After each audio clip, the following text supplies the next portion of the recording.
If you have not become a patron of the Geocache Talk Network, what are you waiting for? Patron levels start as low as a Bison Tube level at $3 a month. To sign up is easy. Simply go to the Geocache Talk website and click on the Become a Patron button, or go to patreon.com/Geocache Talk. Patrons now get the famous Blackout coin, invites to special events, and other really great items throughout the year. Become a patron today. Have you subscribed to FTF Magazine yet? FTF Magazine is the #1 geocaching magazine available. It is a quarterly magazine that you can be part of. Submit your geocaching milestones and adventures to be published. FTF Magazine is also interactive with puzzles to solve and the hunt to find Spartacus. If you can solve the puzzle or find Spartacus, then you will be entered in to win a special pack tag. Every new subscription, you will receive a special swag pack. Subscribing is easy. Just visit FTF's website, ftfgeo.com. Don't miss out and subscribe today. Logwork, the creators of the fantastic logbook, made with genuine Write-in-the-Rain paper. The logbook's designed for the micro-containers of the present and future, geared towards the hider who'd rather go caching than doing cache maintenance. Find them at logwork.com. That's LOGWERK.com. Glad we got a long intro. Yeah, right? Oh, man, we're swinging by the seat of our britches here. This last weekend was Star Wars Day, May the 4th. And, then there was Revenge of the 5th, or some people do Revenge of the 6th. And so a good Star Wars weekend. Hope you all got out and got to enjoy some either Star Wars themed caches or Star Wars themed events. Those are always fun. This is my wooden Millennium Falcon that is trackable. It doesn't have a trackable code. So there is a few Star Wars related trackables out there. I saw some good pictures on the Instagram and the Twitter, or the X. So we hope you got out and enjoyed some caches, even if they weren't Star Wars themed. But if they were, hey, good on you for that. So good. Glad to have everybody here. Tom's glad to have everybody here. Right, Tom? Yeah. Yeah, but May 5th, though, I'm in South Texas. That's Cinco de Mayo. That's the day we throw the mayonnaise in the river. Cinco de Mayo? Cinco de Mayo. I remember being in Central Texas for when Cinco de Mayo came on a Tuesday. And it was a Taco Tuesday, Cinco de Mayo. And man, there were places slinging tacos and margaritas like you wouldn't believe. It was a good time. Oh, man. So let's see. Darren's here. Brad's here. Jen, of course, the Pizza Ninja. Jim, good to see you. So good to see everybody tuning in. This show today is going to be your opportunity here in a little bit to kind of get your way with some puzzles. We're going to ask for some input. So this is going to be an interactive show for our audio listeners who may be listening otherwise. You can always drop your suggestions and send us an email. And let me see, somewhere in here we have a ta-da right here. So no, not that one. where's the other one? Dun, dun, dun. It's in here somewhere, right? I'll have to find it. It's Puzzle Talk Podcast at gmail.com. And so I'll get us a little thing posted up here in just a second. But audio listeners, feel free to email us your suggestions. If you're listening to the show later, or if you're watching a replay of it, hey, feel free to email us your suggestions for puzzles. But if you're live in the chat room tonight, then this is going to be a pretty interactive show tonight. We're going to be talking to you guys and looking for responses in the chat room. So if you've got your handy dandy keyboard, get those little, if you're on your phone, get your little thumbs warmed up. But if you're at a computer and got a full keyboard, get ready, because it'll be an interactive show tonight, looking for suggestions and things of that nature. So I don't have the thing where I'm not logged in, so I came in as a guest. So right. Joe McRae, put her thing up there. Oh, we're gonna nail that one right off the bat. I'm calling you out, Joe. Yeah.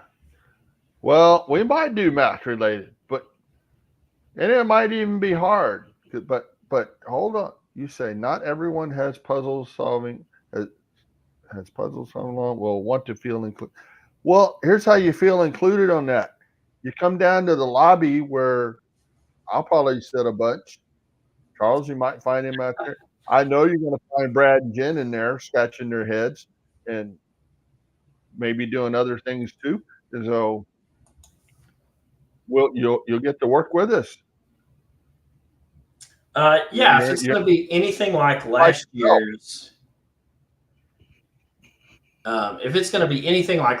show deal, we sat in the lobby and helped people. If you needed a nudge or a hint, we'll do it the same way this next year. I'll have, either puzzles 1 through 5 or 6 through 10, and Tom will have the other half of those. And then what we'll do is. And how many will Gary have this year?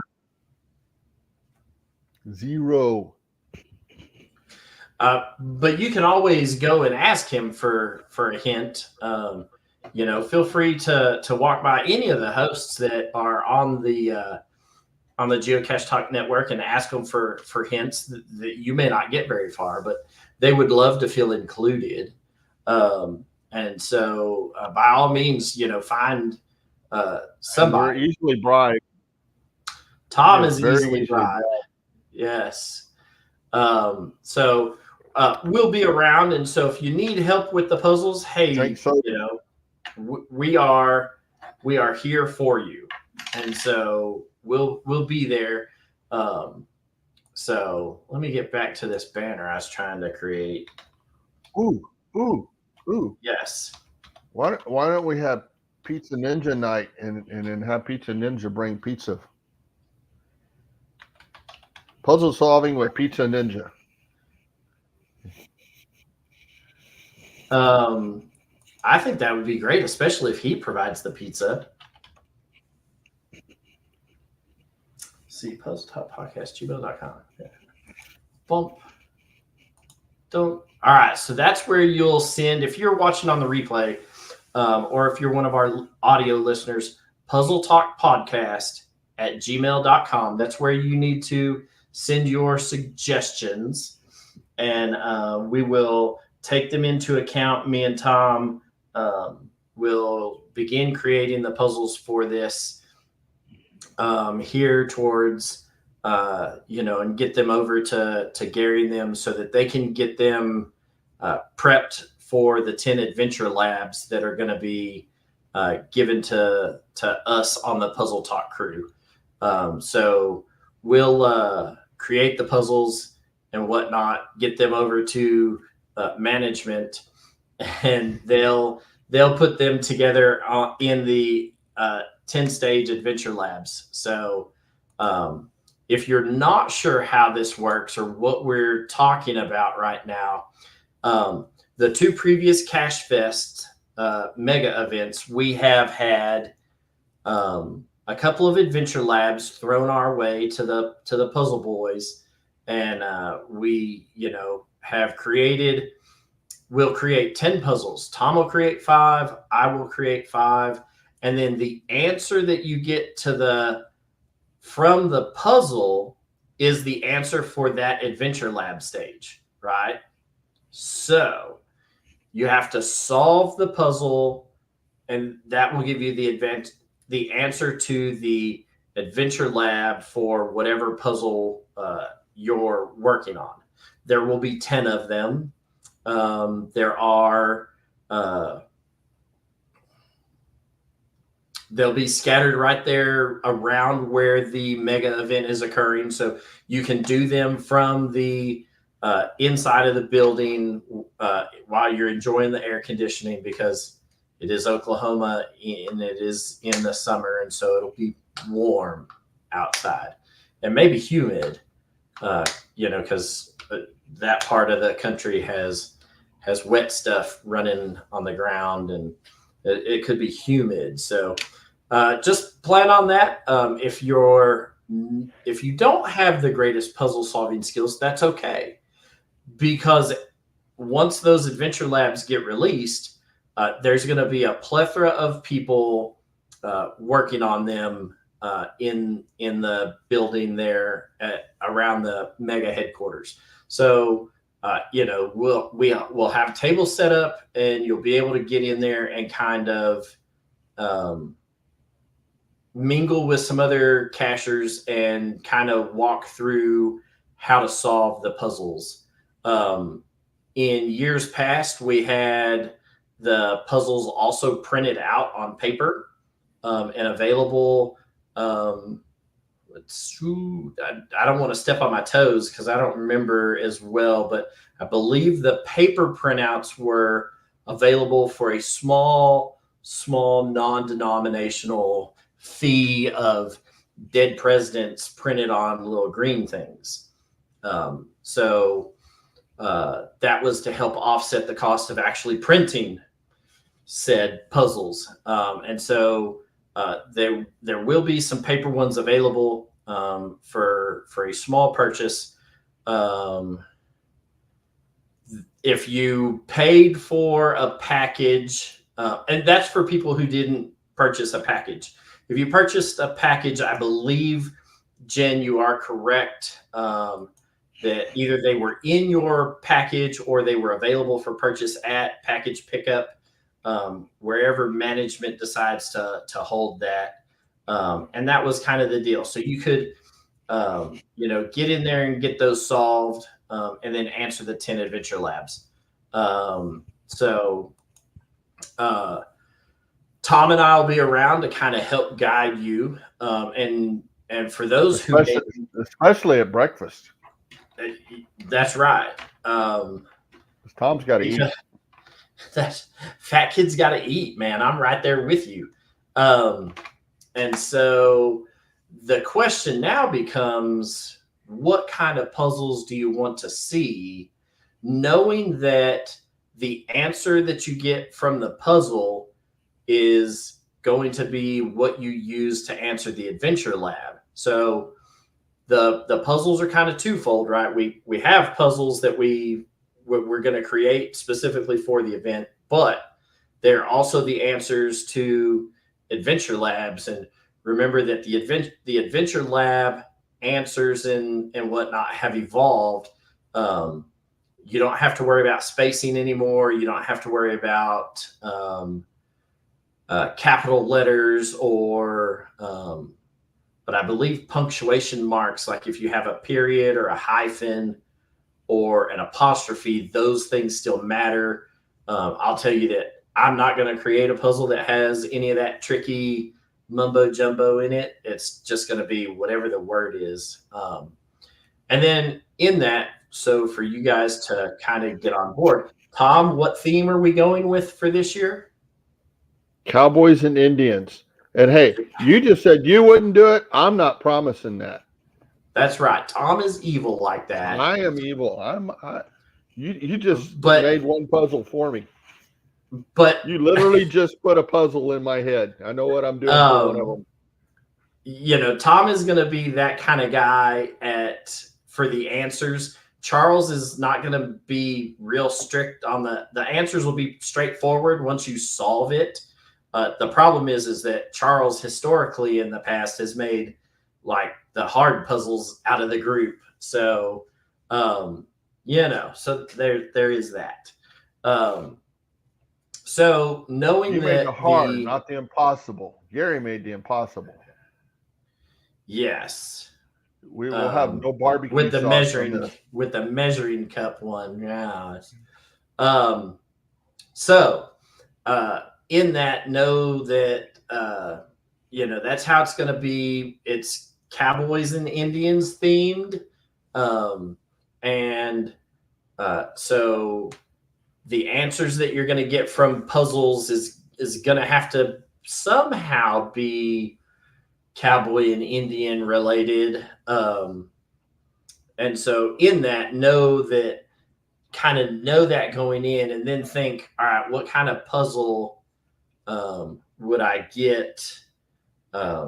You know, answers that are Cowboy and Indian themed, and the sky's the limit, really. But right now, what we're looking for is what would you like to see? This is kind of your chance to get some input on this, because we haven't started building anything yet.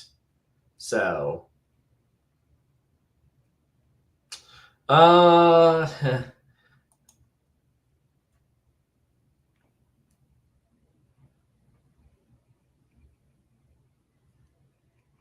you'll have to talk. Charles isn't going to give any of the answers out. You may be able to bribe Pizza Ninja with some, you know, like one of those Hawaiian pizzas that has the forbidden fruit, the pineapples on pizza, because those don't belong on pizza. But hey, Pizza Ninja likes it, so it's hard to, you know, if you showed up with like a personal pan Hawaiian pizza, he may throw some of that stuff out there. I'll tell you, well, it doesn't belong there either, but I'll tell you that while I'm eating it. That's right. Just like beans and chili. Beans do not belong in chili, but I'll tell you that while I'm eating it. If it tastes good. I mean, if it's more beans than anything else, I'll probably pass on it. Beans with some chili sauce. Yeah. So you know, it's I guess I'm going to ask this question, Jen, but I guess expand on this. I was thinking like puzzles where you got the word, you know, like the name of some Native American chief like Geronimo, or whatnot, something like that. So I'm not exactly sure with respect to Native American culture. I'm not sure where that would be.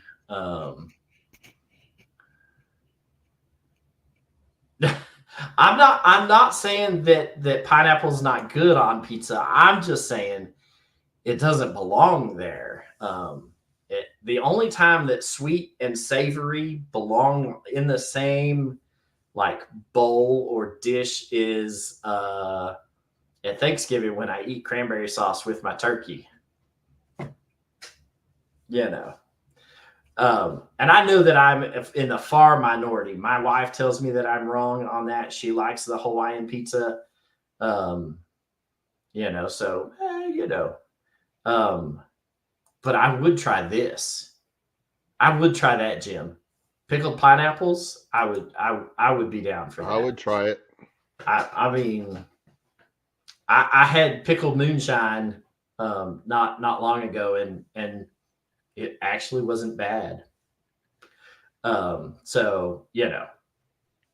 I had pickled vodka about 2 weeks ago in Tatum, and yeah, that's an acquired taste. Yeah. I can imagine. Let's see here. I have to pull up some of these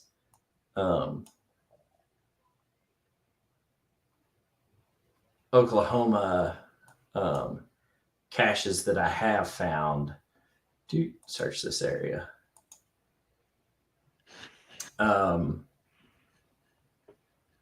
Let's see. There.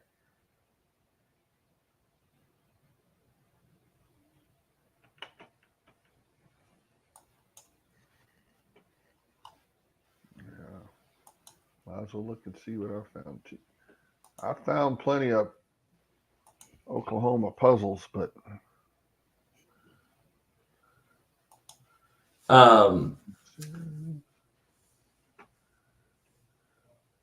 filters. Oh yeah, no, we're grown-ups about this. We're just we don't have to worry about that.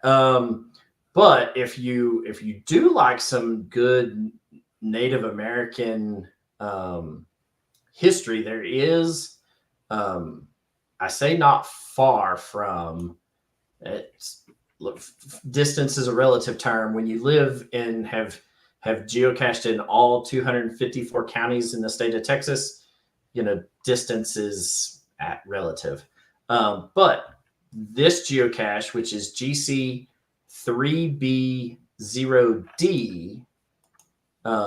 this is let me copy this and I'll throw it into the chat room.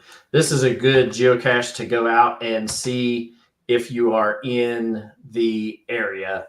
I have found this when I was out in Oklahoma a while back, but it is the burial gravesite for Geronimo.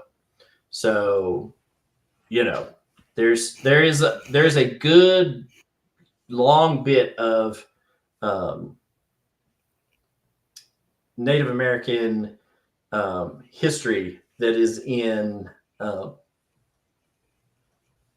Oklahoma. So this is a good cache. It's a virtual. So if you're out and around, that is going to be some of the stuff that and in that, right, that's kind of where we want to take some of the puzzles. The puzzle may be something that you have to cipher and translate, and then it may give you a question that you have to Google the answer to, and could be something like, who was the last free roaming Native American chief in North America, right? Like, you can Google that, and that could be one of the questions.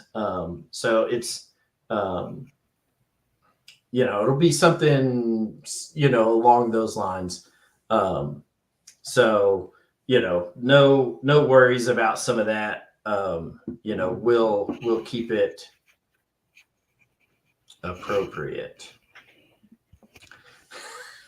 But it will be cowboy and Indian themed. We do have, what were some of the pre-event coins? Weren't they headdresses, Tom?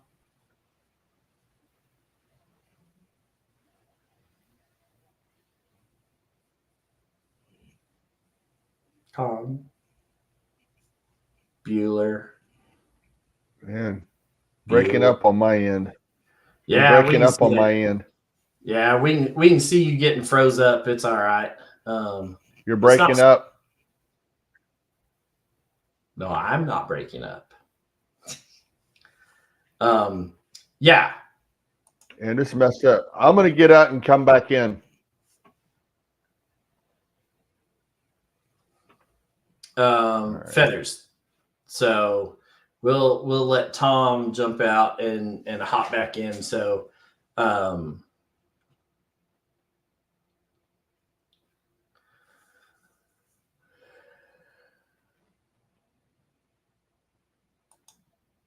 will you need computers?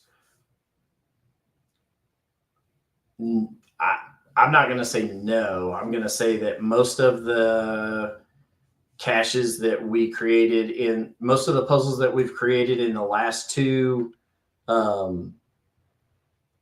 events have been, for the most part, outside of Gary's barbecue sauce recipe one, have all been kind of cache or puzzles that you could solve with pen and paper. So it hasn't been one of those things that you would need a computer. If you have a smartphone, you should be all right with that. And so you may have to look up and Google some stuff.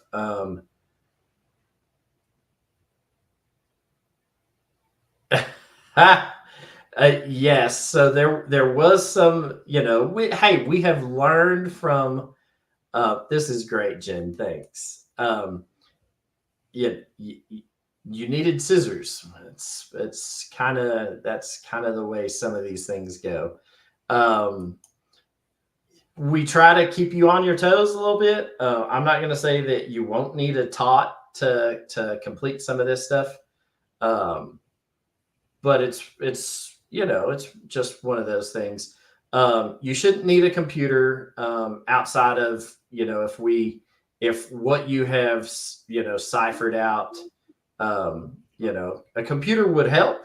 And I am assuming that there's some kind of Wi-Fi at the place in Houston where we're hosting the event, and so if Oklahoma City, it's Oklahoma,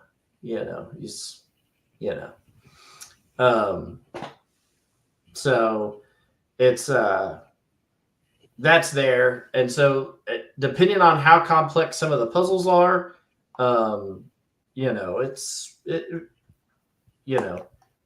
may need a computer. It's not required. You can probably solve most of these from a smartphone or a tablet, but we have in the past have related some of these off of a keyboard.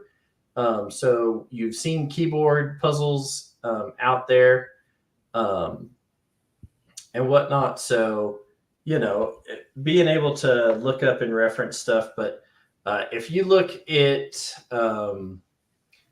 like the Cache Sleuth website and have that available for you on your smartphone or a tablet, you can probably solve a good majority of some of this stuff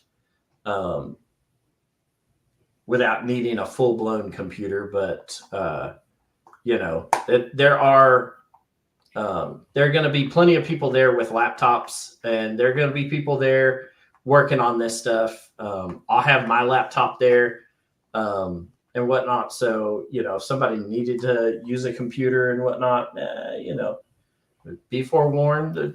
You won't need you won't need a mainframe.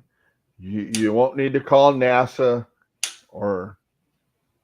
Yeah, you're not going to need to use you're not going to need a supercomputer, right? I mean, Tom's have to be a member of Mensa because you got to figure who's making the puzzles. It's just us. It's just us, and it's that guy. And so, though we have created some pretty nasty puzzles in the past, the point of this is to take some of the puzzles that we have had from past shows and kind of incorporate those into this. Or as we did last year, we hosted during our puzzle academy, we sit down and show you how to solve the puzzles. So even if you're there and you're struggling with one, don't worry about it. We will sit down and explain how we solve the puzzles at the mega event. And we will give you all 10 answers at the mega event. And then we more than likely will host a show later about the puzzles that we created at the mega event for everybody else who may not have been able to get to the mega. We will publish the puzzles in the show notes, and then have a show on how we saw, what we did to create them and how we solved them and what the answers were. And then the goal in all of that is that you, the geocaching public, have some ideas for some geocaches that you may want to create in your local neighborhood. And you then have, how we created it, how to solve it, what we got the answer from or the answer for. And then you could take that and turn it into anything as long as you understand how the puzzle was created and how the puzzle gets solved. Being able to change what the answer is fairly easy. So there's that.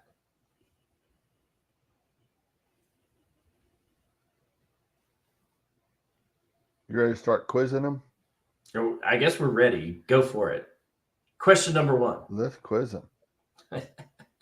So what kind of puzzles do y'all want to see? Yeah, I mean, that really is what this show is. What do you want them based on? Throw some ideas out there. Yeah, I mean, prime numbers. Do you want the logic stuff? Yeah, logic puzzles. We did a logic puzzle, not last year. We did it at the first one. I think I did. Did we do one last? I thought we did. I know that I did one at the very first year that we created in Memphis. Okay, so then we've done 2 because you've done one and I've done one. Yeah. Because I know I did one. So I think I did one last year. Yeah, that may be true. Logic puzzles are pretty easy. They're, you can, it's fun because you can get a plethora of letters in the puzzles.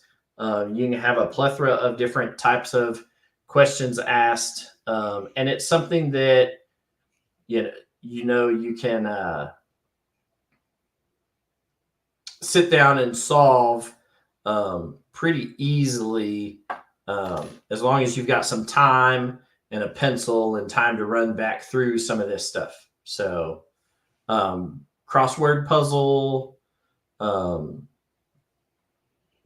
Yeah, this is getting mean right there.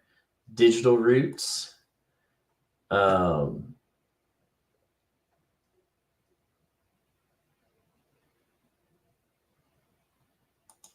There you go.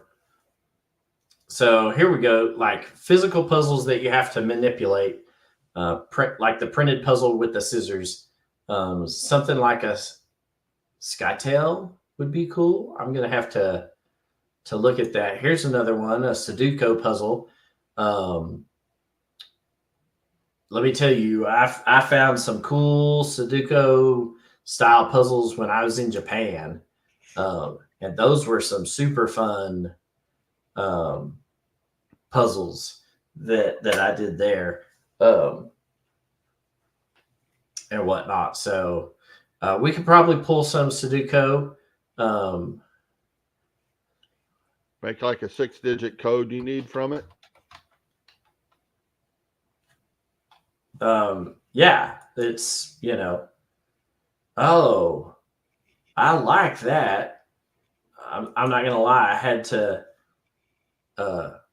Jen, I'm not going to lie. I sat there and looked at that word and was like, I don't know what a Skytail, Sictal, I don't even know how to pronounce it. But hang on. Let me share my screen for those of you who may not know, because I didn't know, so I had to look it up. It's one of those puzzles where you have to like wrap it around like this, where you have to, I guess, let me see if I can make this any bigger. There you go. Where you wrap something around like a pencil and you get an answer. So something like this.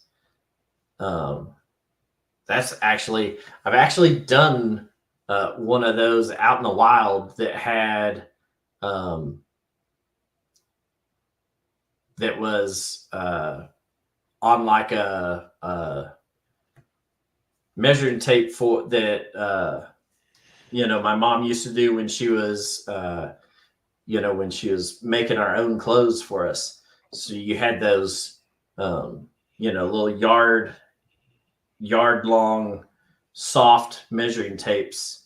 But that would actually be kind of cool and kind of easy to make. You just have to then figure out what kind of pole or what kind of stick or rod, what diameter to make it all work.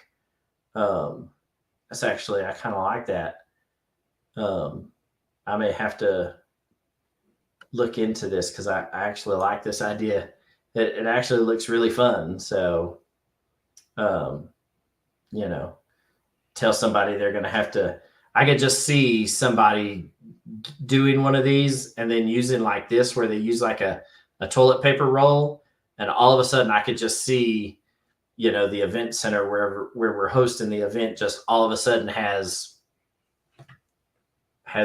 no toilet paper in one of the bathrooms because somebody has taken all the toilet paper to get the roll, or if they have like a paper towel roll, using the inside from a paper towel roll.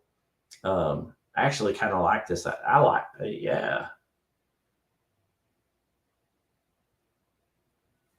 This is dangerous. I like this. You may see this there now. So that's actually, I'm going to, let me write that down in my Palm Pilot here. Oh, I'm taking notes for us. Number 2 pencil, size, or like a magic marker. It's a little different, a little thicker, who knows? But I like that. That idea is good. So between that and Sudoku,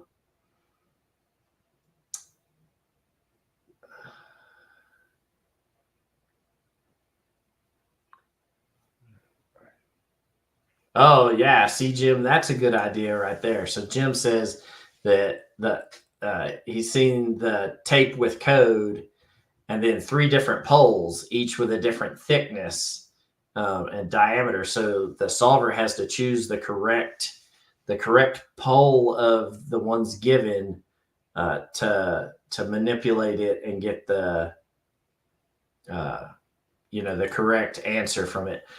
Those are actually really, really good. I like that. That's check the block. That's going to happen. So what else would you guys like to see, and in that, remember that somehow we have to get, well, I guess we don't have to have a word. You can do numbers. Your Sudoku thing, you'll just have numbers, right? Well, possibly, but you could also get, go once you get the numbers you needed, then you could take it and put, as long as you had letters 1 through 9, there's a way that you can make it to where, you can spell a word out from that. But, it also has to go back to being cowboy and Indian themed. So, numbers don't really relate to cowboys or Indians unless you're looking at like revolver models for Old West gunslingers, or something like that. What did cowboys do to relax at night before going to bed? They did Sudoku.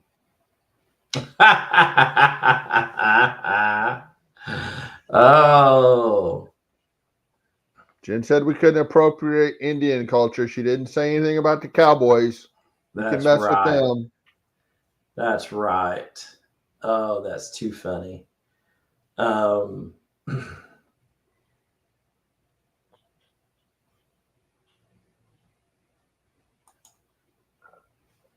that's actually a really mean way to do it, but I like that. That's actually even better.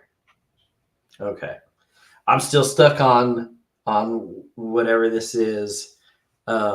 There you go. Peachy's got what we were looking for. The pictograms. Is that the cross your eyes so you can see the thing kind of deal? No, that's the magic eye. Okay. And whatnot. What the pictogram is, what is the underside of the, what am I thinking of? The, like, what was it? The underside of Lone Star beer caps on the inside. They had the little pictures. I remember there those. You go. So something like that, where it has a little bumblebee and an arrow to his knee, right? And so then you're like, that's the bee's knees. That's the first place I went was the bumblebee. I don't know why. That's the first one that always comes up. So yeah, we could actually make that work. Look at this. Yeah. This is thinking outside of the box right there. A puzzle involving smoke signals.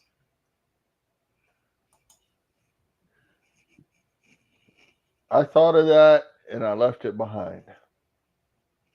Morse code with smoke signals. So you got little clouds and big clouds. I don't know. That's actually not a bad idea.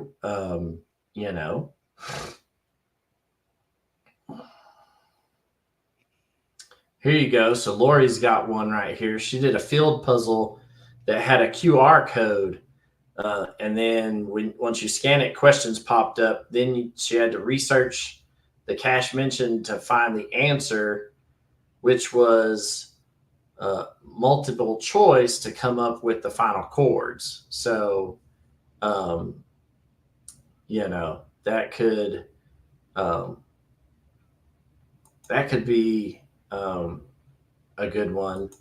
Let's see. Native American symbols. There's a very good Native American history museum that has some of that. The BLM has a museum outside of Dolores, Colorado, that is dedicated to the ancestral Pueblans that lived in the area. And they have a really good museum and pictures of, cave art and Indian, Native American symbols that were used and are used in and around the area. So that would be, that would be a good one that would tie back in. So that's a good Lori. Here's Jen's coming out again. She's like a whole alphabet created out of smoke puffs of different sizes, a la the cottages. There's that doctor's alphabet. I need to get on and look at Cache Sleuth, because Cache Sleuth has a giant deal of codes. View all that's not what I wanted. I wanted this one. And so I wonder if he has like a cloud. Let's look if there's something for clouds. Circles, Chinese code. Don't see anything with clouds here, so let's keep looking for a couple of things. Illuminati, Indiana Jones code. I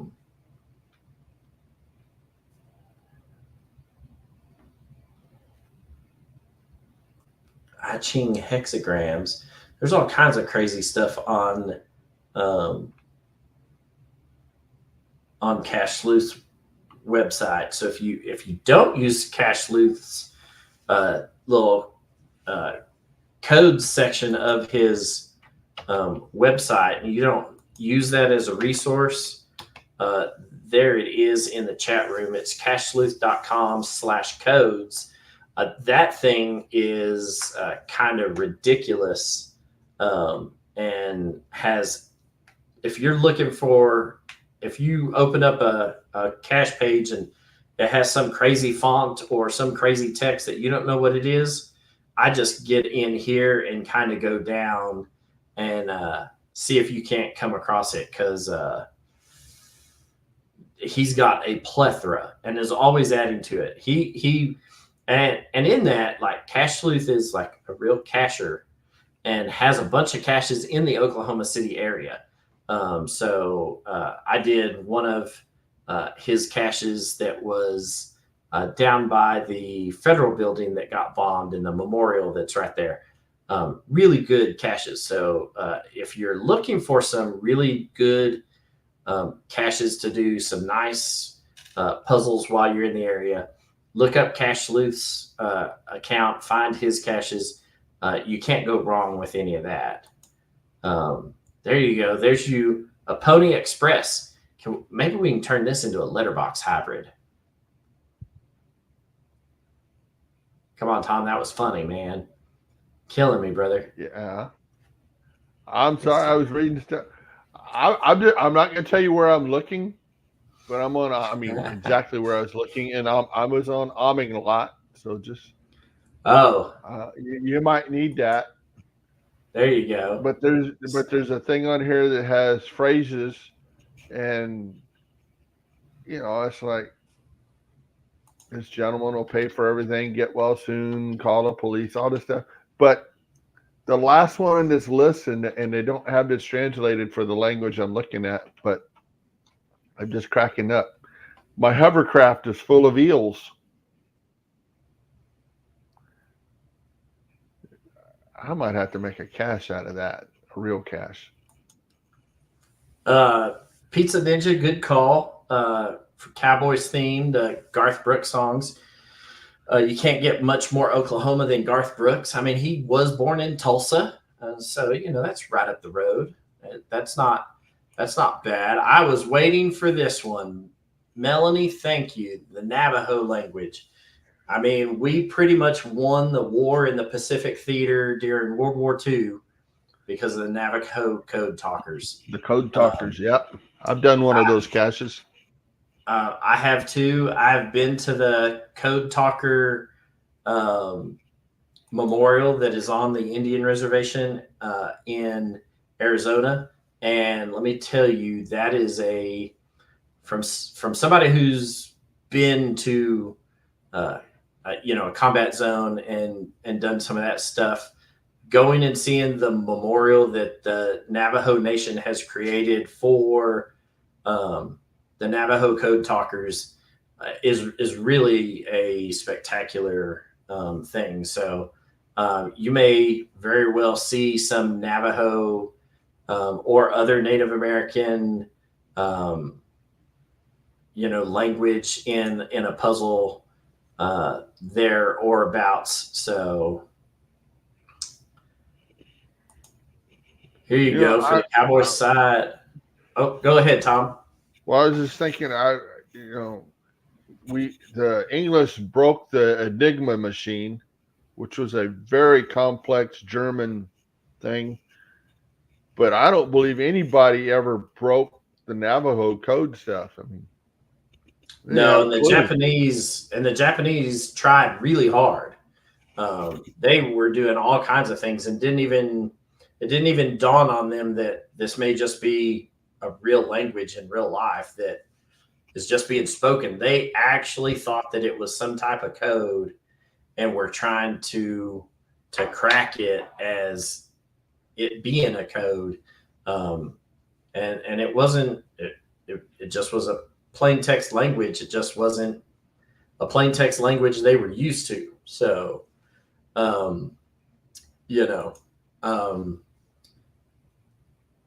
I've had the great honor to meet a couple of them since I have lived in Arizona, and so it's very cool to see them. Very cool to meet them and talk to them.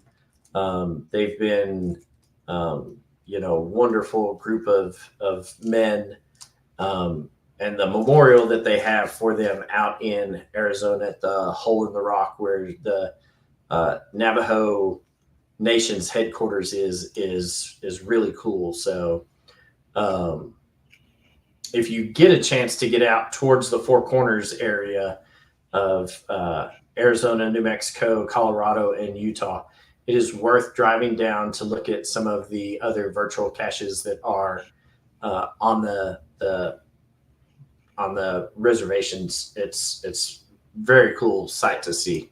Jumping back to this, for the cowboy side, different cows or horses, different colors. The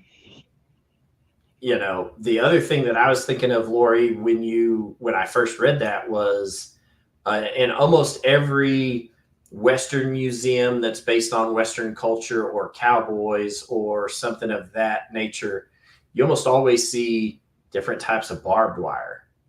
There are hundreds of different types of barbed wire. So maybe barbed wire gets pulled into a puzzle and you have to be able to, you know what barbed wire is, right? It's not bob wire. You talking about bob wire? Not bob wire. It's not bob wire? No, it's not bob wire. It's barbed wire. Yeah, so you can. I don't want you to know how old I was when I found that out. There you go. Barbed wire, cattle brands. There you go. That's something I hadn't thought about. Cattle brands, ranch brands, belt buckles. I mean, Texas has the freaking belt buckle. Good Lord. Dinner plate. Hey, Ravensclaw Tia put a thing up there to me about an FM transmitter. Yeah. Here, let's show this. So I thought about doing that for this, but I don't know how we would make that work. Stay tuned. I mean, because I don't know where you could have it set up where you could leave it there for the week. And well, we could just take even if we just took like a Wi-Fi router, and instead of making it an FM transmitter that's running, you just plug in a Wi-Fi router and rename the Wi-Fi router. Well, you can do that too, but you can buy an FM transmitter. I've come across a few of those caches. Yeah. We just have to plug it in somewhere in the corner of the room somewhere, right? Yeah, but yeah, okay, may happen. Yeah. So there you go. So Wi-Fi router, FM transmitter. You talked me into it. That may happen.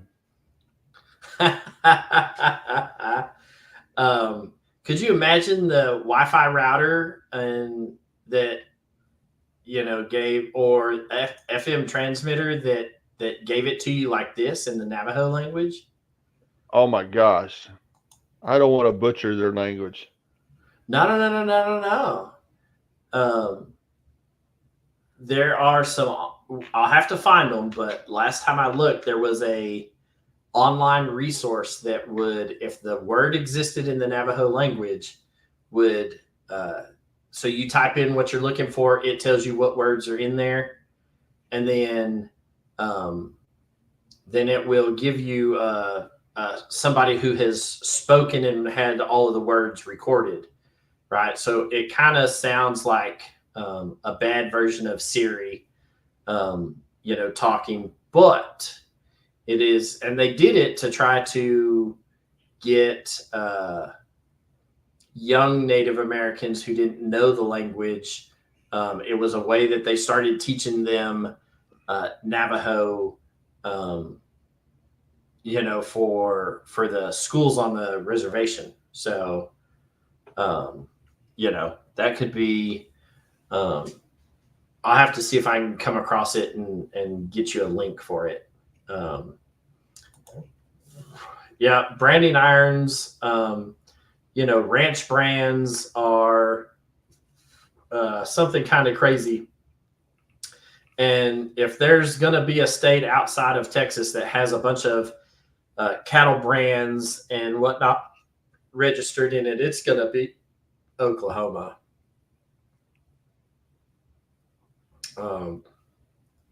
and whatnot. So, look at this. You see this, Tom? Do you see this? Did you see this? That is, man, if that ain't one way to get the answers to the puzzles ahead of time right there, like, hey, I'll volunteer to be the beta tester.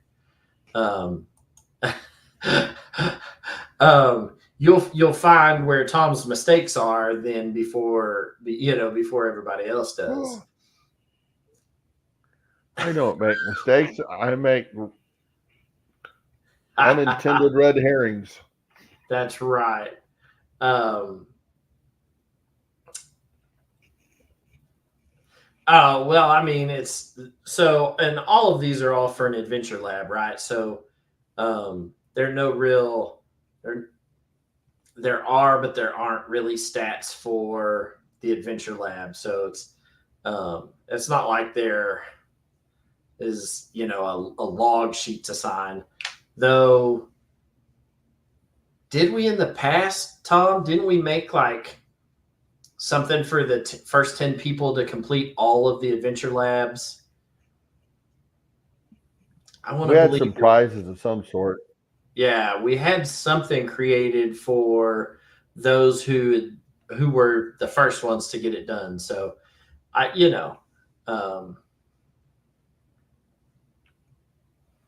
it's there you go. See, and that's what I have done in the past. I have farmed out some. I have a group of friends that beta test some of my puzzles when I'm like, hey, does this work? Try and solve this. And like they live in Nebraska or Kansas, or I got some that live in like Ohio that will never make it to will never make it to the actual cache placement. But normally what I did with that was if they beta tested it and came up with an answer for me, then once the first to find got found, then I allowed them to. I went and wrote their names on a log and allowed them to log the cache because they were part of the beta test team. Yeah, see, there were trophies. I thought so. There were like slightly bigger ones for the first 3, and then 4 through 10 had a smaller one, something like that. Oh, there you go. Yeah, for the top 5.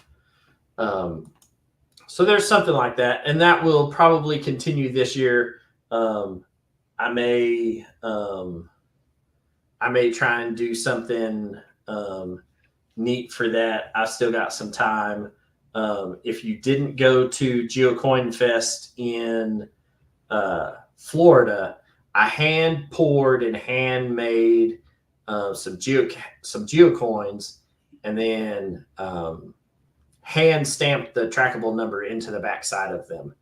I don't have mine on my desk here. I'd show you, but it was a cool solid copper, 1.5 inch, 1.75 coin. So I may make, some of those for the first so many people to finish. So I may try and work something out. So if you're going to be at the event, you may not want to be a beta tester, because then that'll kick you out of being able to get one of those. But if you talk to any of the people that were at GeoCoinFest in Florida who volunteered at the Mega and then got one of these coins, they're super cool. Especially that they're handmade. All of them are slightly different, but that may be something that we do for the first people to solve some of these. So we've got some pretty good ideas. Let's see. If you've got an idea, throw it in the chat room. Throw it down there. We'll mark them down. Tom's taking notes. And so I'm taking notes, and I'm looking up stuff even as we sit here. That's right. And if you're listening on a replay, or you are listening to the audio show, you can always email us your thoughts and ideas on this, puzzletalkpodcast@gmail.com. We will gladly take all of your ideas and see if we can't put them into a puzzle for one of the Adventure Lab stages. So, like we said, 10 puzzles, 10 Adventure Labs. There will be some paper print-offs, that are available for purchase to offset the cost of printing the paper and whatnot. And as like we had last year, everything that you need to solve all 10 of them is inside the envelope.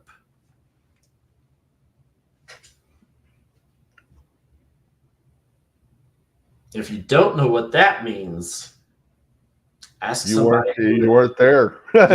You weren't there. Ask somebody who was. They'll clue you into that hint on what you may need. So, because I was just thinking exactly how I would do what I'm looking at right now, and it might involve that.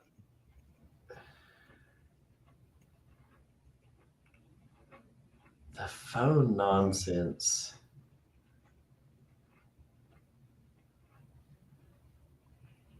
Phone nonsense.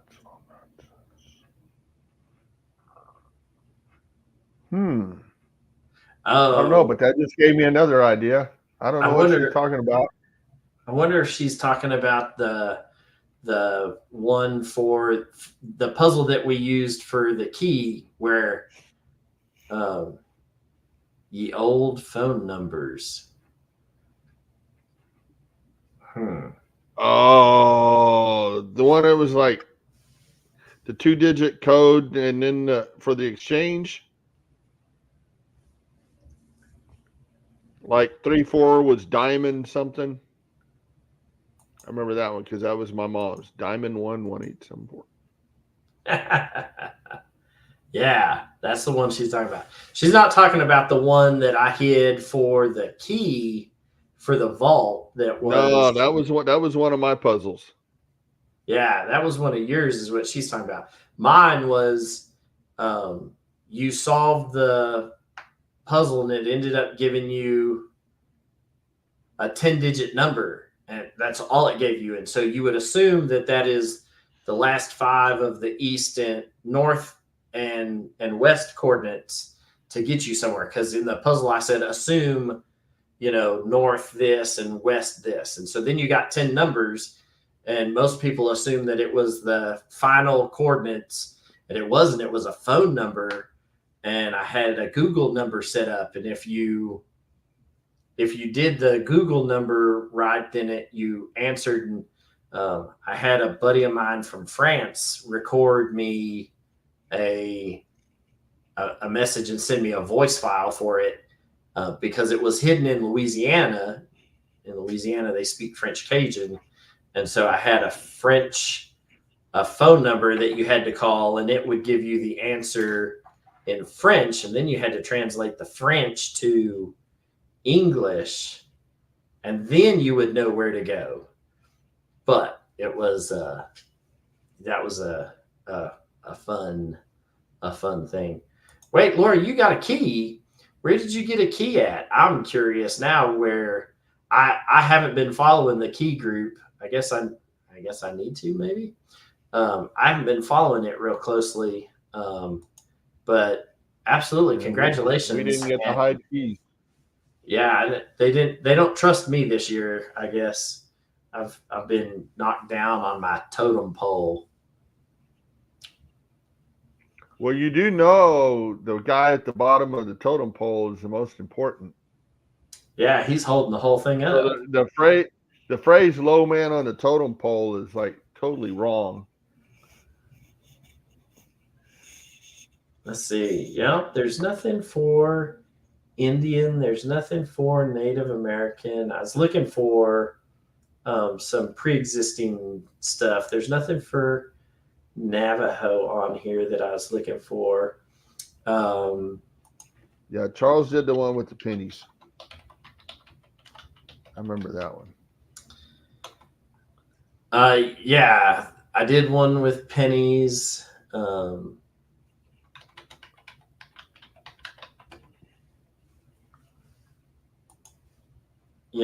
So yeah, so you sit there and figure that there's, I'm sitting here looking because I decided to blow this up and look at it.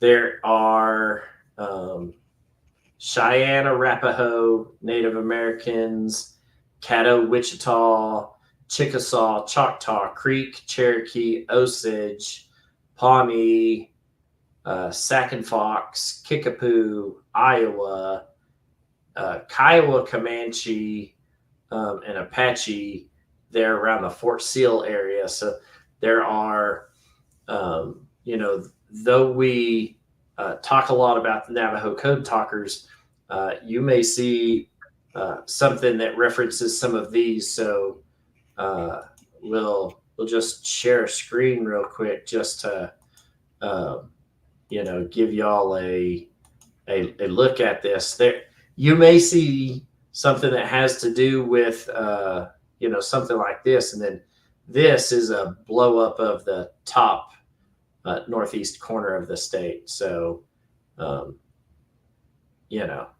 so if you see this blowout portion out to the side with the Peoria and the Ottawa and whatnot, so that is what's up in that northeast corner. It probably wouldn't hurt to know some of this. You may or may not see it, but it's there. Especially if we're going to make it, I guess kind of theme to the area that we're going to for Cowboys and Indians, then there's a good chance you may see some of that. Tom's not allowed to make one based on casinos, though. Oh man, no casinos, Tom. But so there you go. We got a lot of good there we go in Bellevue. That's awesome. That's I wish it hasn't been this last week when I was in Tucson, Arizona, and it was almost 100 degrees. I was wishing I was in Bellevue, Washington. It's not so bad now that I'm back in Utah.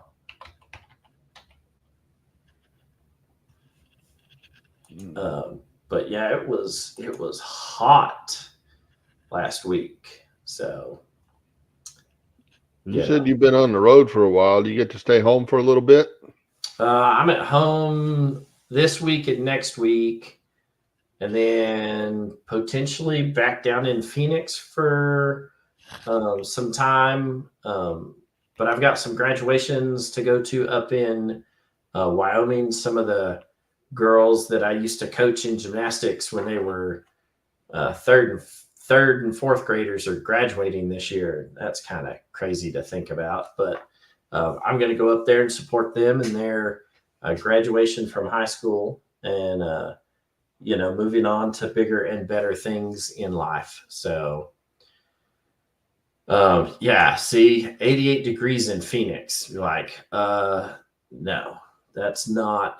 I got out of Phoenix because I can't do an overnight low that's a triple digit number anymore. I just can't do it.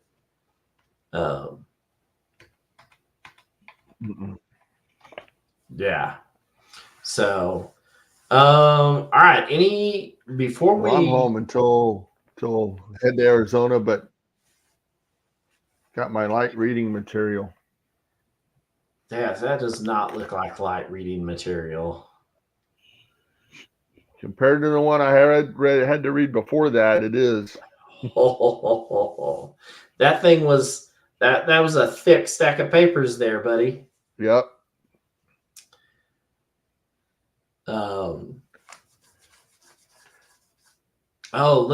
Look at now we're Pizza Ninja. It's okay. 59 there. It's 88 in Phoenix right now. Jen says they hit 91 in Orlando today. I think let's see.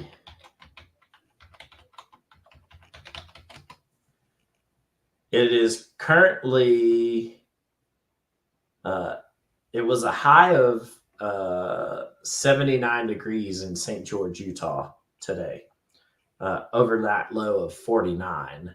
So tomorrow's, and that was a kind of a warm day. Tomorrow's going to be a high of 72. So it'll go back into the low 70s, so yeah, not too bad. Yeah.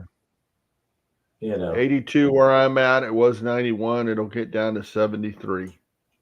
Man, we're going to have to figure out how to get all of these temperatures into like a puzzle, and then people will have to come back and replay and watch the show to get all of the numbers. So let's see, 59 there. Lori says it's high 60s, but going to hit 80s this weekend.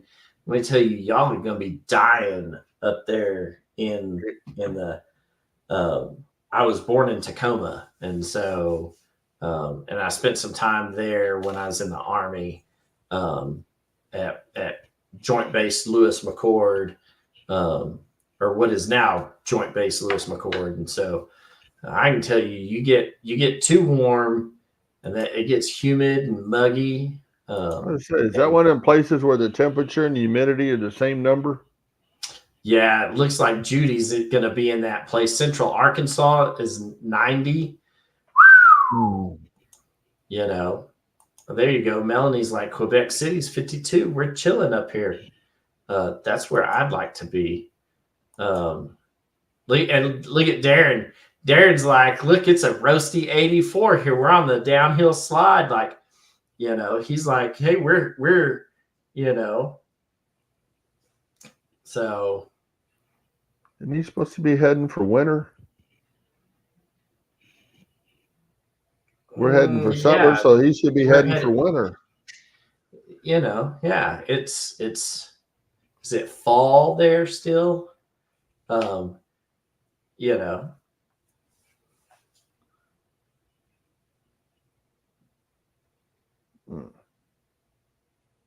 That's funny.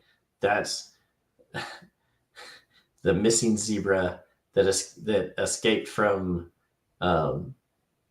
They caught 3 of them real quick, and then one of them was still running around. I saw pictures of it like off on like out in the but it didn't hide real well in those green trees. Big giant white and black striped zebra out there in the woods. Be like, you're not hiding there real well.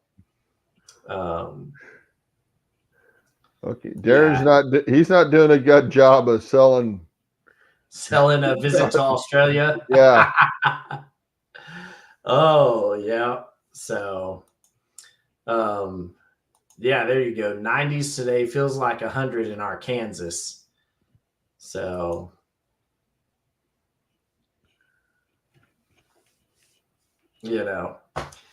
all right. So we've got some good ideas. Again, if you're watching the replay or listening on the audio podcast, then drop some suggestions, give us a holler, drop us an email over at puzzletalkpodcast@gmail.com, and we will gladly take any suggestions that you have and then try to incorporate those into a puzzle. What kind of puzzles would you like to see, and whatnot for the mega event? So let us know and whatnot. So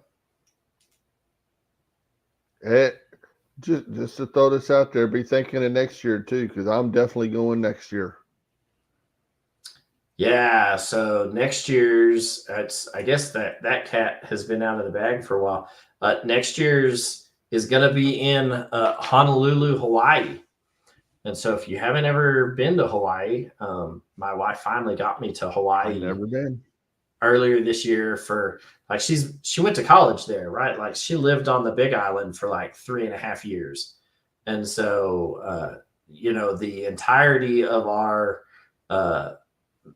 dating and engaged life and marriage, which is over 10 years now, she's been trying to get me to go to Hawaii. And I was like, And then we finally went for like a week, something like that, a week, 10 days on the Big Island. Let me tell you, I'm excited to go back. That place is amazing, though. I don't know how to feel about Oahu. That's like Houston on an island. But I'm still going to go. I'm going to go and experience it and see what it is. Maybe we can find, put a little trap out and try and catch a minahui or something.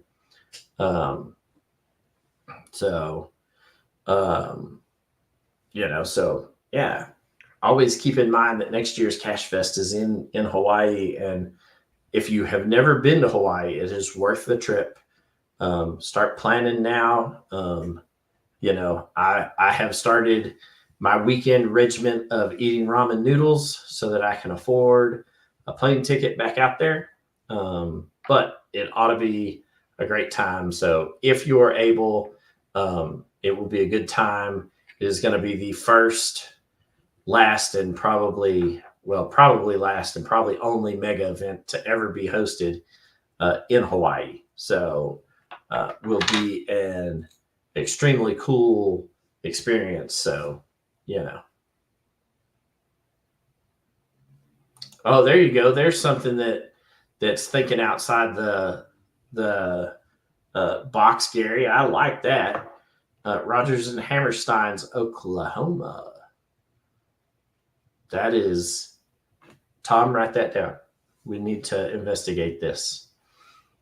I like that. That's going to be that would be good.